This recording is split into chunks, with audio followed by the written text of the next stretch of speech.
Alright, what's going on everyone? Today we're going to be taking a look at this old chainsaw. This is a Husqvarna 162 SE. It's a 1978 model. The saw has been in my family since it was new. I was owned by my grandfather. He used it for a number of years, cutting firewood to heat their house, and actually logged professionally with it for a number of years as well. It stopped working about 20 years ago, just lost spark. Nobody ever bothered to take a look at it. I grabbed it a few years ago back when I was still in high school with the intention of fixing it. Never got around to it. Just got it running a couple weeks ago, went through it and pretty much just replaced all of the ignition components. Once I got it running, I got a new bar for it. Took it out, used it a little bit, and I'm just going to open it back up, make sure all of the screws, retainers, everything stayed tight, so I know it's going to be good to go for this summer.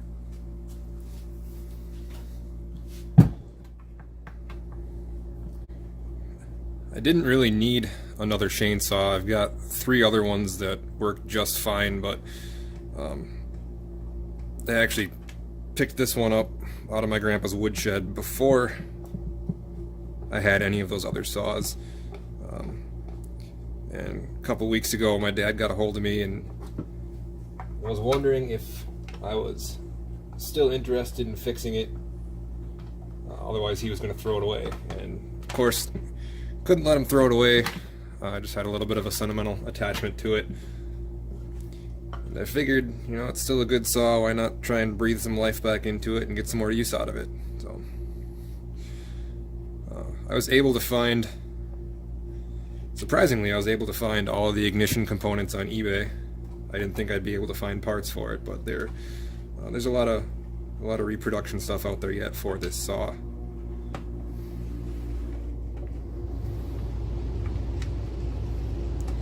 It was missing a couple of fasteners, bolt screws here and there, but I dug through all my old fastener jars and managed to find a couple of mismatched ones that fit just fine. The O-rings on the cap for the gas tank and the oil tank were pretty much dried out, but I pulled them off and threw them in a little cup of motor oil, and so far they're holding. When I originally put gas into it to fire it up for the first time, it leaked all over the place, so, which was to be expected, but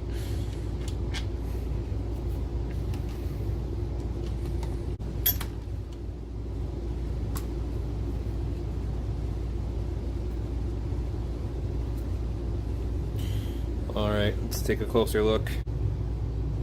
So what I replaced when I ordered parts for it, the ignition module here, the coil. And when you order the parts kit, it comes with a new spark plug wire, a new spark plug, and a new kill switch. I didn't replace the kill switch because the old one still works just fine. Like I said, all these parts came from China. I don't really know how long I expect them to last, but they got the saw running again, so that's all that matters for now. However long they work is just fine with me. I only paid 18 bucks for the tune-up kit, everything that was in it. Pretty cheap, considering I got the saw for free. But yeah, there's only a few screws that hold in each part. Everything is pretty much plug and play. I think it took a total of 20 minutes to replace everything and get it going again. But I'm just gonna check here, make sure everything that I replaced is still where it needs to be. No screws came loose or anything like that.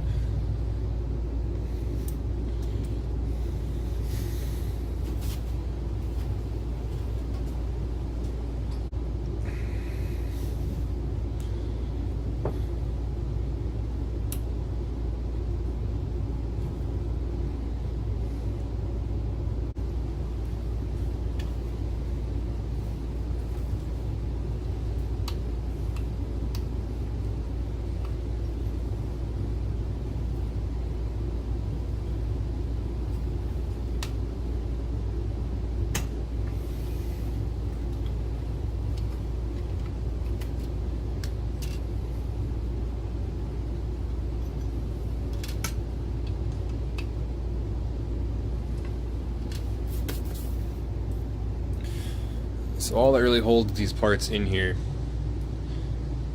for this, I don't know what you want to call it, ignition module, whatever, there's just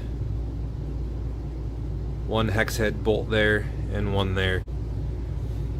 The coil again is only held in by 2 hex head bolts as well, and then there's just this one screw there connecting these wires. Pretty simple, very easy to replace. Like I said, I think it only took about 20 minutes to replace the entire all of the ignition components. And it looks like everything is still nice and tight, so I'm going to go ahead and button this back up.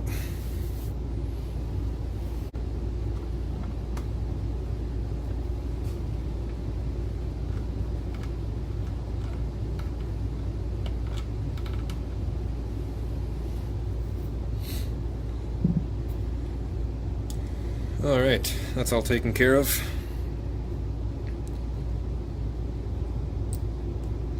So earlier when I was talking about those O-rings on the caps for the gas tank and the oil tank, sorry what I was talking about there. Just the O-rings that seal the cap when you close it. Like I said, this saw was sitting for about 15 or 20 years, and these rubber O-rings were pretty dried out. They weren't cracked or broken or anything. So I figured it didn't really pay to get new ones, but all I did was just slip these off of here, set them in a cup full of motor oil, let them sit overnight, and they kind of swelled back up, and now they seal just fine, so avoided any extra costs there.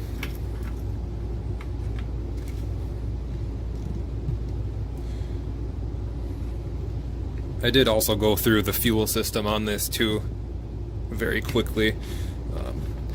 I didn't replace the fuel filter, I just pulled the one out that was in there. You're probably not going to be able to see it, but fished it out with a coat hanger, pulled it out, gave it a good bath and some carb cleaner, blew it out with an air hose, and put it back in there, and it's working just fine. Same thing with the air cleaner on it. These are reusable. I mean, eventually they need to be replaced, but this one's not in really too bad a shape, so pulled it out, cleaned it off. It's nice and dirty again from using it, but I might actually clean that again while I have it out. But anyway, yeah, pulled it off, cleaned it out. While I had that off, I did pull the carb out, soaked that real good in carb cleaner. It was nice and gummed up, as I suspected it would be after sitting for 20 years. For a while it was taking some time for fuel to get from the tank to the carb, so what I ended up doing was just pressurizing the tank a little bit, which I don't really like to do that often, and I by no means recommend doing it, but sometimes that's just what I do because it does work. But what I did was pop the cover off, put my hand over the fill cap there, and just put the air hose in here and just gave it a little bit of air just to build pressure up inside the tank, force fuel through the line up to the carb. And when I pulled the fuel line off the carb, there was fuel there, and that seemed to solve my problem there.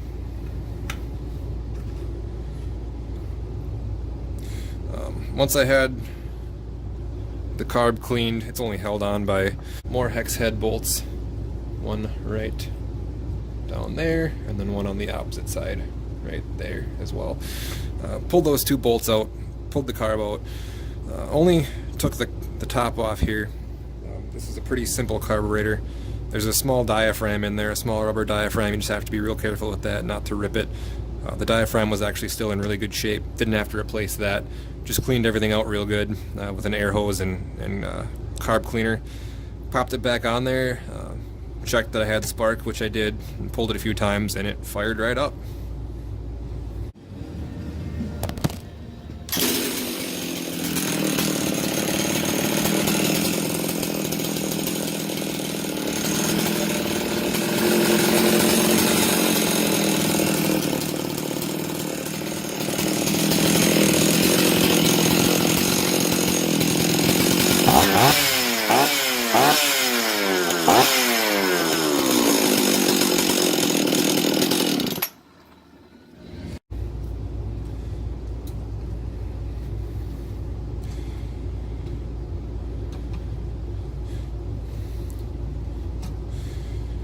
I haven't looked at the cylinder or the piston on this.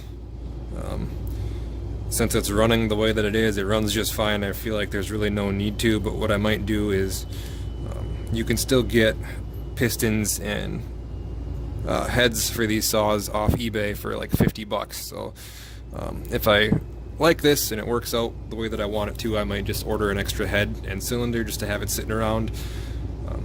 I do use chainsaws quite a bit, so the more spare parts I have laying around, the better off I usually am. There are also a few muffler mods out there for these saws, and pretty much every saw that are supposed to make them run a little bit better, a little bit stronger, get a little bit more power out of them. But like I said, this is already a 60cc saw, so it's got more than enough power for what I'm going to be doing with it. But if I get a little bit bored in the future, maybe I'll modify it a little bit just to have a little bit of fun with it and see what it can do.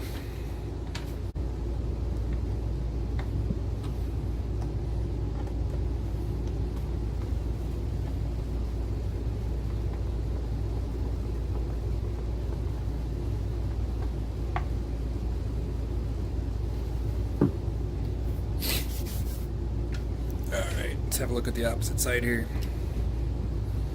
Like I said, it is missing the chain brake, but the clutch cover, chain brakes off of some of the newer saws fit on there just fine. I haven't ordered one yet because I am holding out trying to find the original handle for this one, or an entire original clutch cover. I do like the way that the handle was metal versus the plastic ones that they have now, and I just kind of like to keep things original. We'll see what happens.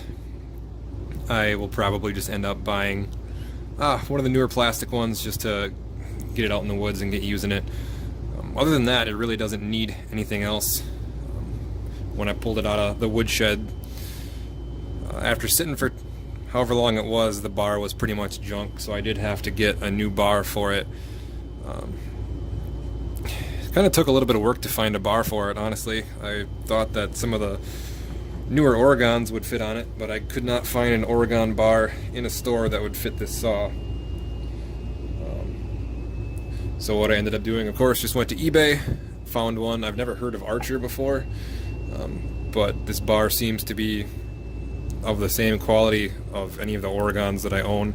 I haven't used it too much yet, but for what I have used it, it seems to be holding up just fine. And it did come with the chain, which was a plus for like I think $35 for the bar chain combo, and it's a 20-inch bar, so you really can't complain about that.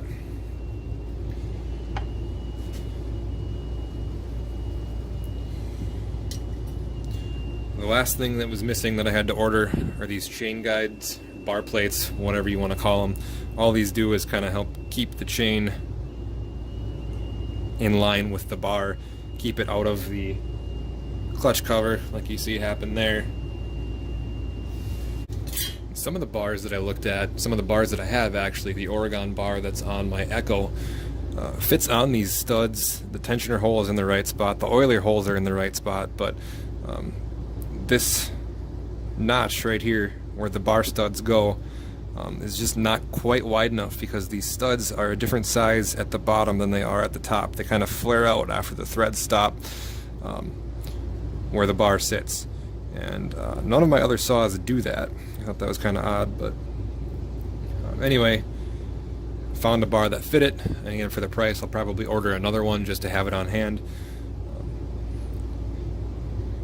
So once I order the chain brake for it, it will be all set to go, and I will be using it like crazy this summer on the new property, cutting trails. There's tons of blowdown out there, firewood everywhere. If you have any specific questions about the saw or any of the parts that I used, any of the work that I did, feel free to leave them down in the comments. There will be a lot more videos of this saw coming up out at the new property once the snow melts. Like I said, there's tons of wood to be cut out there, so I will be doing quite a few videos on that in the future. Alright, now that this is all back together, I'm just going to go ahead and tension the chain, and then it'll be good to go. The one thing I was always taught to do when tensioning a chain on a chainsaw is always do it on a flat surface and hold the bar up when you're tensioning it.